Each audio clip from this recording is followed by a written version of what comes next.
Најпрво преку информативна кампања ќе се сензибилизира јавноста за важноста на воведувањето наплата за влез во Националниот парк Шарпланина, пошто ќе следи период на доброволно, а потоа и задолжително плаќање влезница. Замислата е првично да се воведе систем на наплата на доброволна основа за да се помогне за зачувување на Шарпланина, но понатака сите посетители ќе треба да платат за влез само за возилото како загадувач со кое ќе се движат по дозволените патишта, додека ослободени од надомест ќе бидат жителите на селата, собствениците на приватни имоти и регистрирани правни лица на територијата на паркот.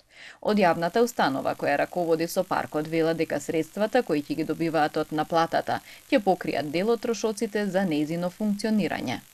Ќе следи кампања која што ќе објасни за целиот процес. Не можеме да спроведеме се одеднаш. Граѓаните треба да бидат исто така трпеливи и да соработуваат, затоа што со воведување на ваквиот систем придонесуваат директно кон подобрување на функционирањето на заштитата на природата. Значи, верувам дека веќе е добро познато во јавноста, дека јавната установа Национален парк Шарпланина, иако е државна институција формирана од владата, функционира со самофинансирање. Нема да има рампи, туку информативни табли на влезовите на Националниот парк со информации за електронскиот систем за наплата, велат од установата. Системот за наплата ќе се воведе без, како да го наречам, класичниот начин, со ставање на рампи и со чувар и кукичка и со наплатувач, туку за прв пат ќе биде воведен електронски систем на наплата.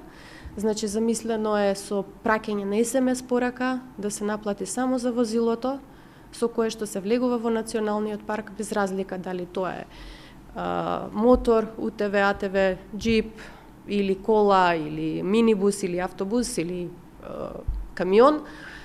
И тука застануваме. Понатаму, ренџерската служба само ќе врши контрола. Од јавната установа Национален парк Шарпланина најавуваат дека овој проект ќе се спроведе оваа година, иако неговиот почеток беше најавуван минатото лето.